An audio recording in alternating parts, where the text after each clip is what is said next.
हुजूर अकरम सल्लल्लाहु ताला अलैहि वसल्लम का इल्म गैब कितना था कितना नहीं था, अब इस पर आते हैं हम। इसलिए कि बाज़ उलमा, उनसे हमारा भी डिस्कस हुआ, उन्होंने कहा कि आप खामखा वहाबी और देवबंदी जमात से इख्तिलाफ रखते हैं, हम कभी इनकार नहीं करते हुजूर सल्लल्लाहु ताला अलैहि वसल्लम के इल्म गैब का, लेकिन हम ये कहते हैं कि पूरा पूरा इल्म गैब उनके पास नहीं था। हमारा उन्होंने बाज़ाब्ता हमारे साथ ये डिस्कस किया, पूरा इल्म गैब नहीं था। हम हम हुजूर के थोड़े से इल्म गैब का इनकार नहीं करते, हाँ था रसूल को, लेकिन पूरा नहीं था हर चीज का। मैंने कहा इस पर क्या दलील है आपके पास? उन्होंने कहा बाज़ मकामात पर हुजूर ने कहा है मुझे मालूम नहीं, बहुत सारे ऐसे मकामात हैं वाक़या हो गया हुजूर को उसकी खबर नहीं रही, इसका मतलब है हुजूर को पूरे इल्म गैब का पूरा इल्म गैब नहीं था, थोड़ा सा तो था, हम इसका इकरार करते हैं। मेरे अजीज़ों, जवाब सिर्फ इतना ही है कि चलो मियाँ, हम और आप बैठते हैं, हम ये लिखते हैं कि हुजूर का क्या क्या इल्म गैब था, और आप ये लिखो कि हुजूर को किस किस चीज़ का नहीं था। मुबारक हो तुम्हें, तुम हुजूर के इल्म गैब की नफी पर लिखते जाओ, और हम हुजूर के इल्म गैब के इस बात पर लिखते जाएंगे कि अल्लाह के नबी सल्लल्लाहु ताला अलैहि वसल्लम को किन किन चीज़ों की खबर थी और तुम किन किन चीज़ों की नहीं थी, इस पे लिखो, और उसके बाद मातम करो अपनी जिंदगी पर कि अल्लाह ने तुम्हें किस तरह की ये ड्यूटी लगाई कि नबी कौनैन का नक्श निकालने पर पूरी जिंदगी लगा दी।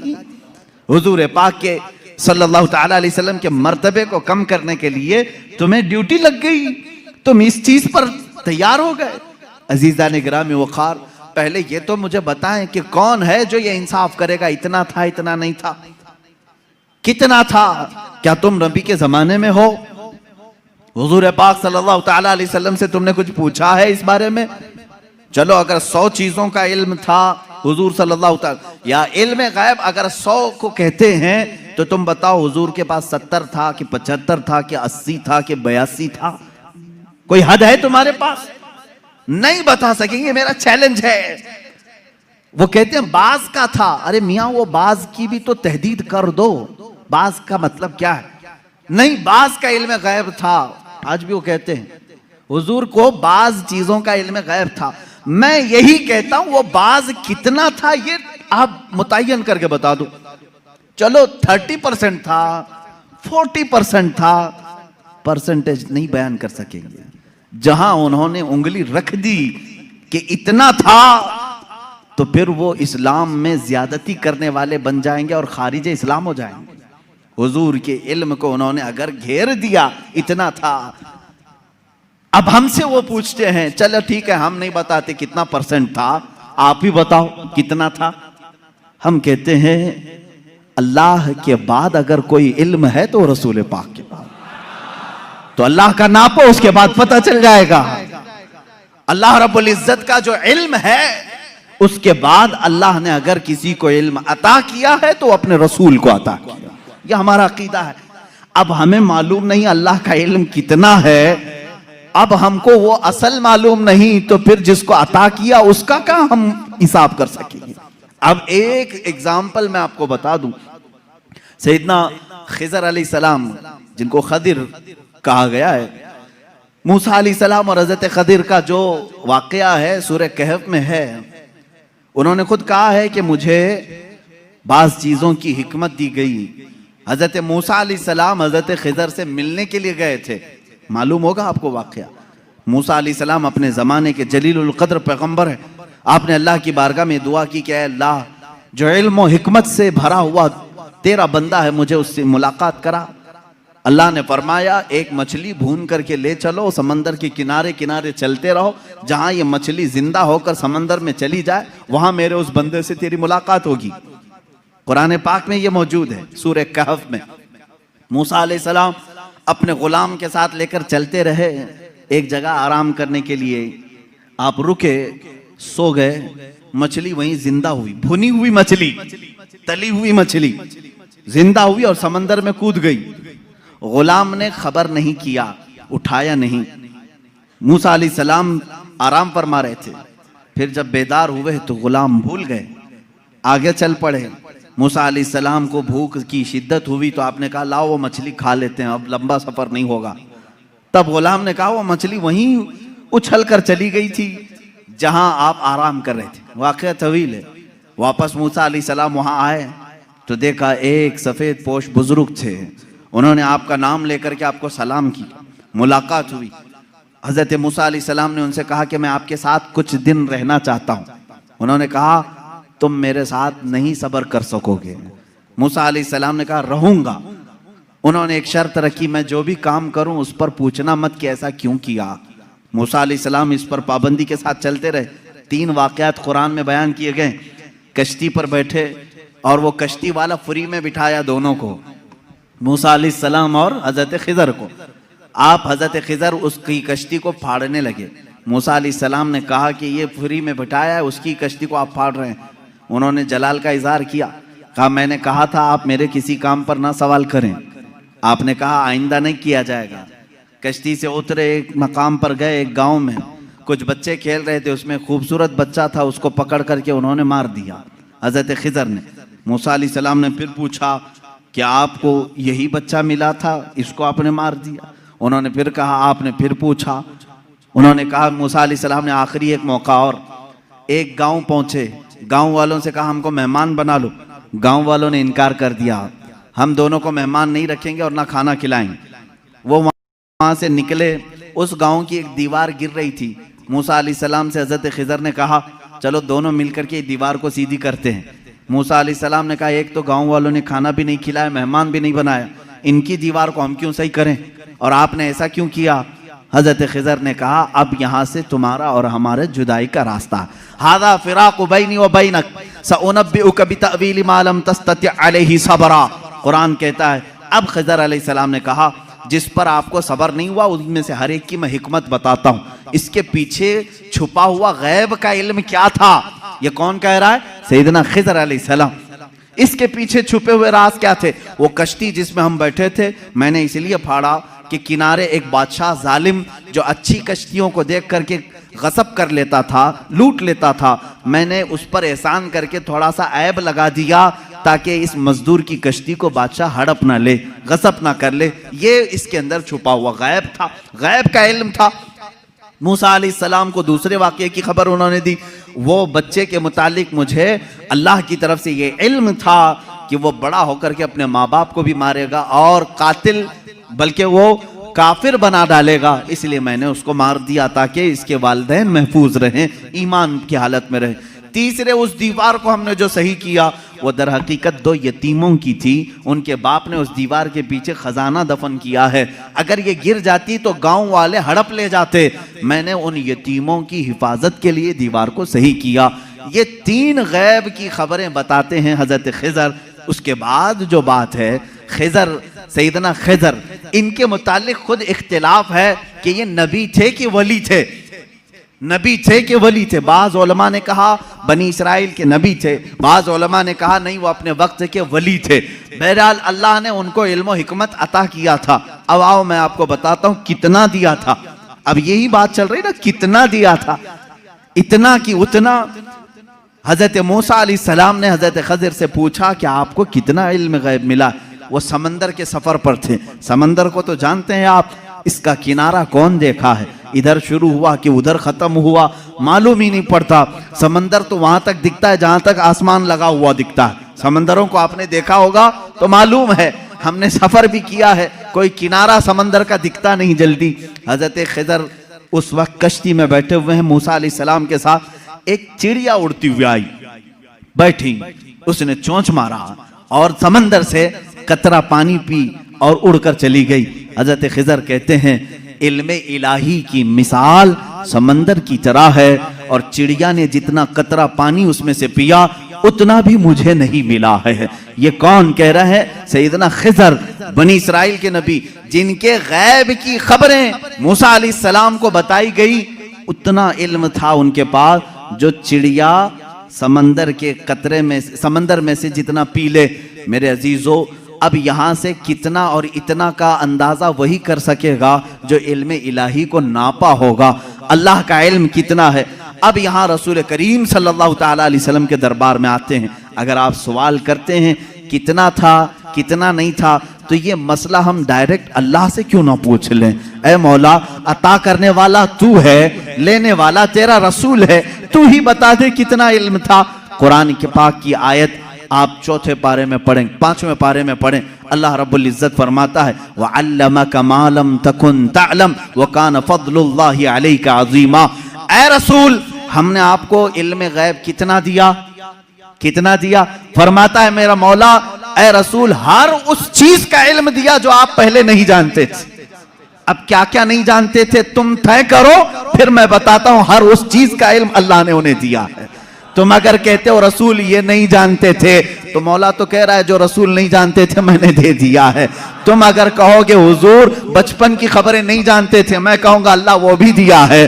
तुम अगर कहते हो पहले की खबर नहीं जानते थे, मैं कहूंगा अल्लाह कह रहा है वो नहीं जानते थे, वो भी दिया है। तुम कहते हो क़यामत के बारे में रसूल नहीं जानते थे, अच्छा है तुम जितने नहीं जानते थे वाले वर्ड्स लाओगे, कुरान की आयत के नीचे अल्लाह ने वही फरमाया वअल्लमका मा लम तकुन तअलम। ऐ रसूल, जो जो नहीं जानते थे सब मैंने दे दिया है। जो जो नहीं जानते थे, तुम जो भी कहोगे ये नहीं जानते थे, साफ कहो हाँ ठीक है नहीं जानते थे, लेकिन अल्लाह कह रहा है रसूल जो नहीं जानते थे वो दे दिया है। अब तेरा लफड़ा किस बात पर है? तेरा झगड़ा किस बात पर है? अल्लाह खुद कह रहा है जो नहीं जानते थे वो मैंने दे दिया। अब इस आयत ने पूरा फैसला कर दिया है। अब यहां पर आए, डिस्कस होता है तो बाज लोग ये कहते हैं कुरान की आयत है, कुरान कह रहा है वइंदहु मफातिहुल गैब ला यअलमुहा इल्ला हु। अल्लाह के पास गैब के खजानों की चाबियां हैं, कोई दूसरा नहीं जानता। एक आयत है। दूसरी आयत जो ये पढ़ करके हमें सुनाते भी हैं और सल्फी, और कहते हैं तुम रसूल को इल्म गैब कहते हो। कुरान कह रहा है कुल ला अक़ूलु लकुम इंदी खज़ाइनुल्लाहि वला अअलमुल गैब। ऐ रसूल आप फरमा दे मेरे पास अल्लाह के खजाने नहीं और मैं गैब नहीं जानता। यह आयत में साफ है, और मैं चुरा करके नहीं जाऊंगा, साफ पढ़ करके जाता हूं। जो इनके एतराजात हैं, कहते हैं कि रसूल को अल्लाह ने खुद कह दिया ऐ रसूल आप कह दे मैं गैब नहीं जानता। रसूल ने कहा उम्मत से दो चीजें ये बताते हैं, इंदहु मफातिहुल गैब ला यअलमुहा इल्ला हु। अल्लाह के पास है गैब के खजाने की कुंजियां चाबियां, कोई दूसरा नहीं जानता। दो आयतें, एक तीसरी आयत और भी पढ़ते हैं और ये कहते हैं इन्नल्लाह इंदहु इल्मुस्साअति व युनज़्ज़िलुल गैथ व यअलमु मा फिल अरहाम व मा तदरी नफ्सुम माज़ा तक्सिबु गदा व मा तदरी नफ्सुम बिअय्यि अर्दिन तमूत। बेशक अल्लाह के पास 5 चीजों का इल्म है, उसको कोई दूसरा नहीं जानता। क़यामत कब आएगी, बारिश कब आएगी, माँ के पेट में क्या है, यअलमु मा फिल अरहाम व मा तदरी, और कोई आदमी ये नहीं जानता कि कल क्या होगा। 5वीं चीज है कोई ये नहीं जानता कि किस जमीन में मरेगा। 21वें पारे की आयत है, अल्लाह फरमा रहे 5 चीजों का इल्म अल्लाह ही के पास है। मेरे अजीजों, ये सवालात के बौछार हैं जो एक सीधे साधे भोले भाले सुन्नी मुसलमान के सर पर लाद दिए जाते हैं और उसे बोझल करके कहा जाता है।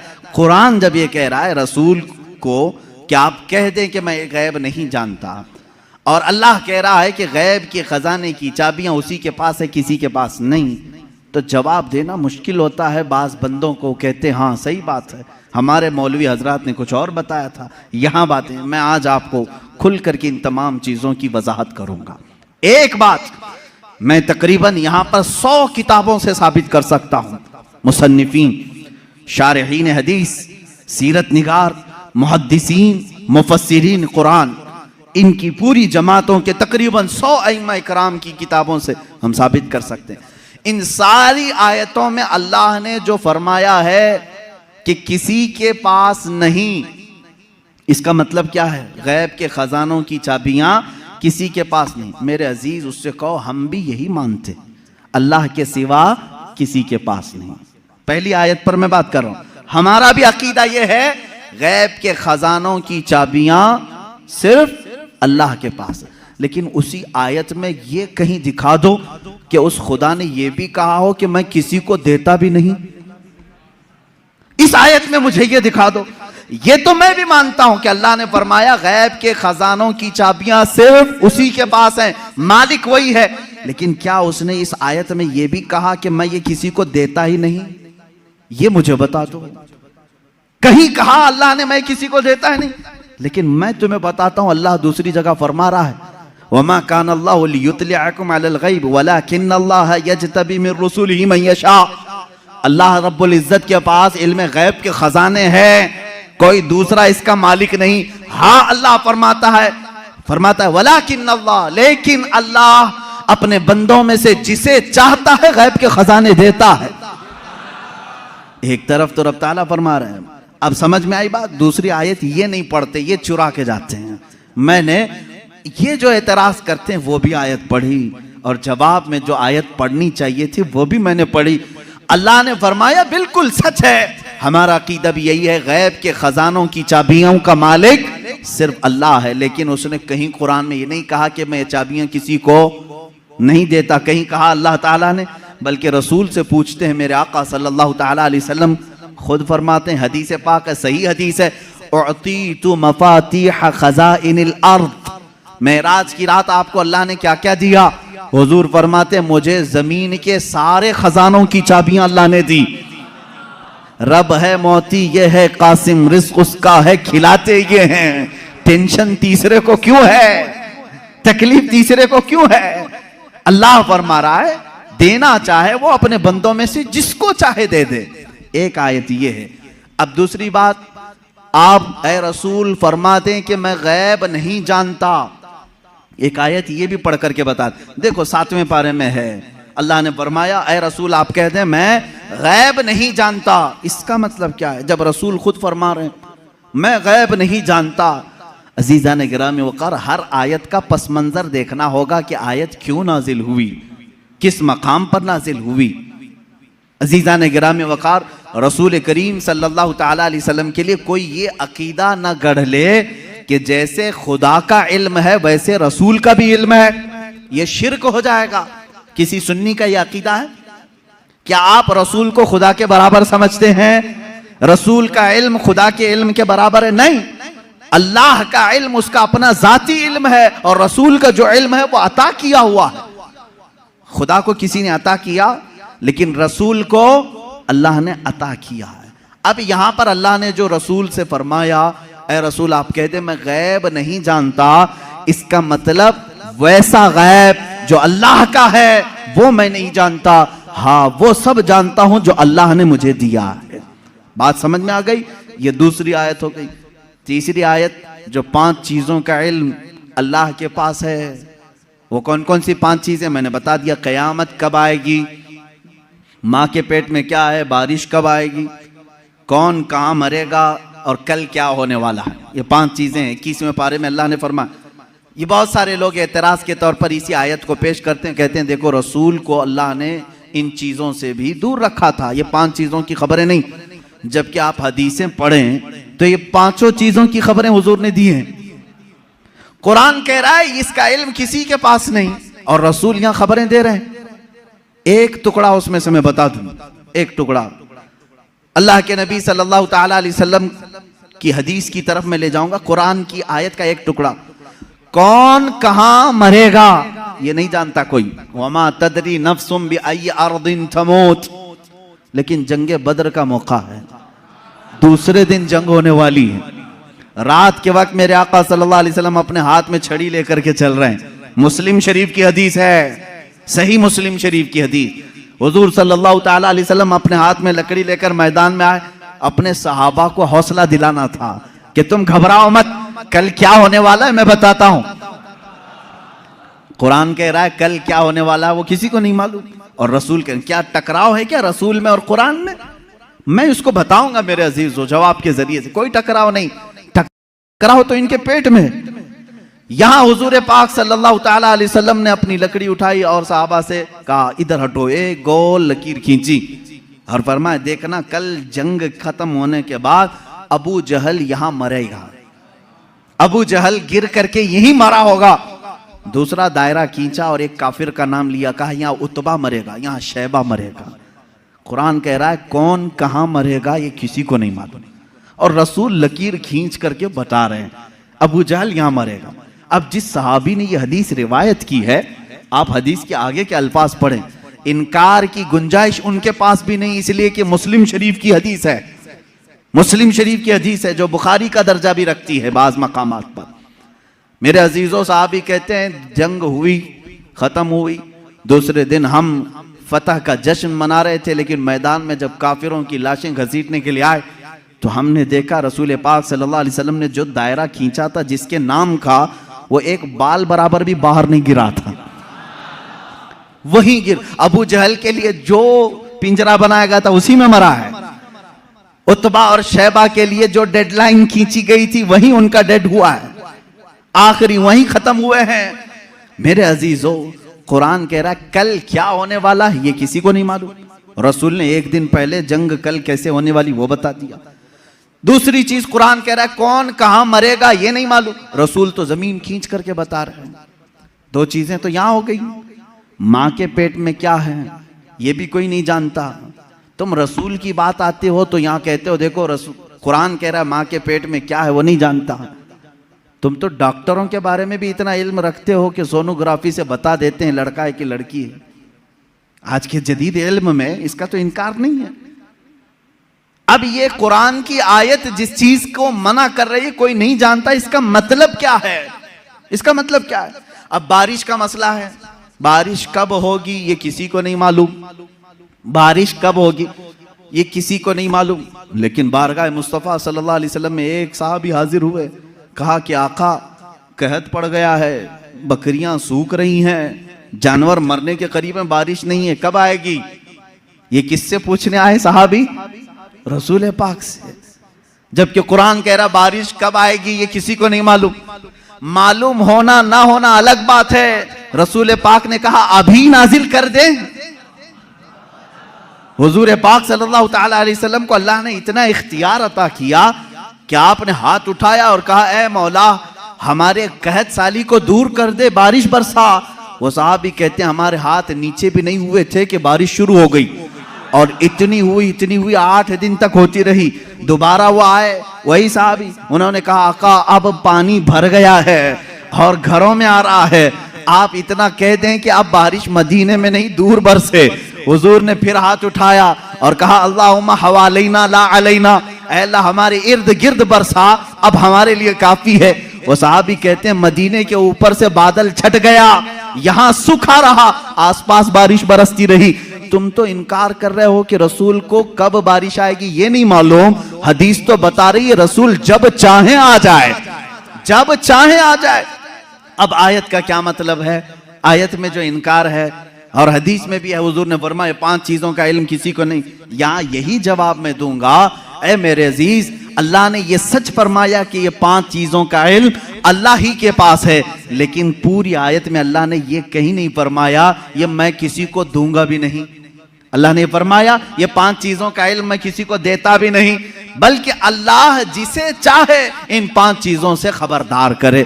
जब आम बंदों को अल्लाह इन 5 चीजों से खबर कर सकता है तो अपने गैब बताने वाले रसूल को क्या ये 5 चीजों का इल्म नहीं दिया जाएगा?